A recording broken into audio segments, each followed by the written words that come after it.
নমস্কার বন্ধুরা, আজকে পুজোর দ্বিতীয় দিন। আজকে সাউথ এক্সপ্লোর করব আমি। এটা হলো একডালিয়া প্যান্ডেল।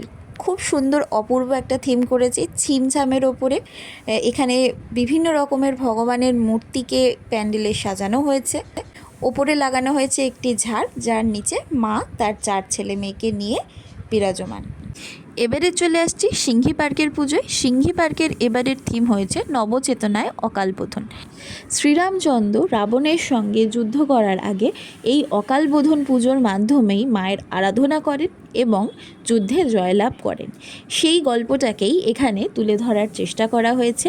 প্যান্ডেলে ঢুকলেই আপনি বুঝতে পারবেন রাবণ এবং রামের যে যুদ্ধটা, সেটা খুব সুন্দরভাবে ডেসক্রাইব করার চেষ্টা করা হয়েছে। প্যান্ডেলের বিভিন্ন মেটেরিয়ালগুলো কিন্তু খুব সুন্দরভাবে ইউটিলাইজ করা হয়েছে। অসাধারণ লাইটিং এবং মায়ের সাজসজ্জা। এবারে হচ্ছে হিন্দুস্তান ক্লাব। সিংহী পার্ক থেকে বেরিয়েই বাঁ হাতে পড়বে হিন্দুস্তান ক্লাব। এই পুজোটিও কিন্তু অনবদ্য এবং অসাধারণ হয়েছে। খুব সুন্দরভাবে আলপনাগুলোকে সাজানো হয়েছে। লাইটিংয়ের কাজটা কিন্তু সকালবেলাতেও দিনের আলোতেও খুব সুন্দর বোঝা যাচ্ছে, যাতে কোনো রকম কোনো দর্শনার্থীর সমস্যা না হয়, রাতে হোক চাই দিনে, সেই হিসেবে কিন্তু লাইটিং করা হয়েছে। তবে আমি সাজেস্ট করব দিনের আলোয় না গিয়ে যদি রাতের আলোয় যাওয়া যায়, তাহলে কিন্তু লাইটিংগুলো আরও সুন্দর আর প্রম্পট দেখাবে। এন্ট্রি এবং এক্সিটের জায়গাটা কিন্তু খুব পরিষ্কার আর ছিমছাম রাখা হয়েছে এবং মায়ের মণ্ডপটাও কিন্তু খুব পরিষ্কার রাখা হয়েছে। এবারে চলে আসি হিন্দুস্তান পার্ক। এবছরে হিন্দুস্তান পার্কের থিম হয়েছে লোকভিক। এখানে কিন্তু বাংলা এবং বাঙালির হেরিটেজ বা পৌরাণিক জীবন বা গ্রাম্য জীবনটাকে ডেসক্রাইব করার চেষ্টা করা হয়েছে। মাটির পাত্র তৈরি, ধান ভাঙা, বিভিন্ন ইত্যাদি জিনিসগুলোকে কিন্তু খুব সুন্দরভাবে তুলে ধরা হয়েছে এবং তার সঙ্গে মায়ের মূর্তি যেন আমাদের প্রাণ এবং চোখ দুটোই জুড়িয়ে দেয়। মহিষাসুরের ওপরে মা অবস্থান করেছে এই প্যান্ডেলে। আজকে কলমকারী চিত্রের মাধ্যমে মায়ের মূর্তি এবং 4 ছেলে মেয়েকে আমি তুলে ধরব। এখানে বলে রাখা ভালো, 4 ছেলে মেয়ে বাঙালি কালচারে কিন্তু এসেছে। আগের দিন যেমনটা বলেছিলাম, বাংলায় কিন্তু দুর্গাপুজো অনেক পরে শুরু হয়েছে এবং তার ইতিহাসটা কালকের ভিডিওতে আমি পুরো ডেসক্রাইব করেছি। এবারে আজকের ভিডিওতে বলবো মায়ের পাশে যে 4 জন দেবদেবীর মূর্তি থাকে, যাকে আমরা বাঙালিরা মায়ের ছেলে মেয়ে বলে জেনে থাকি। জেনে নেব তাদের বিষয়। প্রথমে একদম মায়ের সব থেকে ডান দিকে থাকে সিদ্ধিদাতা গণেশ এবং তারপরে আসে ধন সম্পত্তির দেবী মা লক্ষ্মী। বাম দিকে থাকে দেব সেনাপতি কার্তিক এবং তার আগে থাকে বিদ্যার দেবী সরস্বতী। আমরা বাঙালিরা সাধারণত কৈলাস থেকে মা তার 4 ছেলে মেয়েকে নিয়ে বাপের বাড়িতে আগমন করছে, সেই উৎসবটাই কিন্তু মেতে উঠি সব থেকে বেশি। কিন্তু আমরা হয়তো অনেকেই জানি না, আসল যে দুর্গা পূজার রীতি বা আচার, সেখানে কিন্তু শুধুমাত্র অসুর বধ করছেন এই অবস্থায় দুর্গা মূর্তিরই পুজো করা হয়, যার বাহন থাকে সিংহ। প্রাচীন মার্কণ্ডেয় পুরাণ মতে মা কিন্তু অসুরকে বধ করছে, সেই শক্তি রূপটারই পুজো করা হয়। এই পুজোটা কিন্তু সাধারণত বসন্তকালে বাসন্তী পূজা রূপে হতো।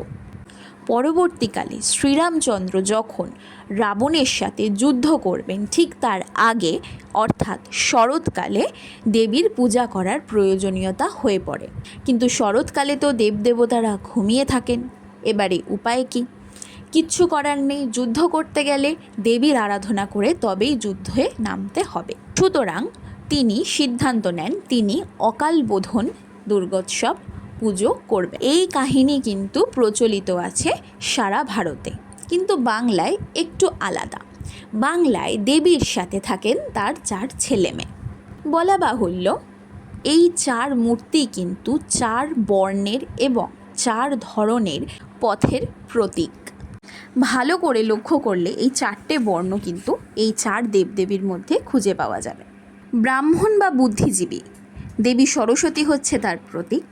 শাসক শ্রেণী বা ক্ষত্রিয় দেবসেনাপতি কার্তিক হচ্ছে তার প্রতীক। ব্যবসায়ী বা বৈশ্যরা ধনলক্ষ্মী হচ্ছে তার প্রতীক। শ্রমিক শ্রেণী বা শূদ্র সিদ্ধিদাতা পরিশ্রমী গণেশ ঠাকুর হচ্ছে তার প্রতীক। সুতরাং বলা যেতে পারে এই পুজোর মাধ্যমে বাংলা এবং বাংলার মানুষরা সমস্ত জাতিগত এবং শ্রেণীগত ভেদাভেদ ভুলে এক হয়ে যেতে চান। এবং এই পুজো এটিও বুঝিয়ে দেয় যে এই চারটে বর্ণ বা যে কোনো মানুষ একে অপরের প্রতি কতটা নির্ভরশীল হতে পারে। যেমন বুদ্ধি ছাড়া বাণিজ্য সম্ভব না, এবং শ্রমিক ছাড়া ব্যবসা সম্ভব না, সেরকমই পরিশ্রমী শ্রমিক ছাড়া যুদ্ধ বা দেশ চালানো সম্ভব না। ঠিক সেরকমই বুদ্ধি এবং ব্যবসাও দরকার যুদ্ধের জন্য। সুতরাং এই চারটে বর্ণই কিন্তু একে অপরের উপর নির্ভরশীল, এবং সেটি বুঝিয়ে দেয় আমাদের দুর্গাপুজো। অন্যদিক থেকে দেখা যেতে পারে মায়ের সঙ্গে চার ভাই বোন এক চালায় এক পরিবারে দিনের পর দিন রয়েছে। এর থেকে আমরা এটাও শিক্ষা নিতে পারি, যেরকম আগেকার দিনের একান্নবর্তী পরিবারগুলো এখন আমাদের ভেঙে গেছে এবং আমাদের সকলের হাঁড়ি আলাদা হয়ে গেছে, পরিবারের মধ্যে অনেক ভেদাভেদ সৃষ্টি হয়েছে, সেটাও কিন্তু ভুলে একসাথে বাঁচা এবং একে অপরের সাথে গড়ে ওঠার স্বপ্ন দেখায় আমাদের দুর্গোৎসব। তাহলে কৈলাস থেকে মায়ের বাপের বাড়ি গমনের গল্পটি কী?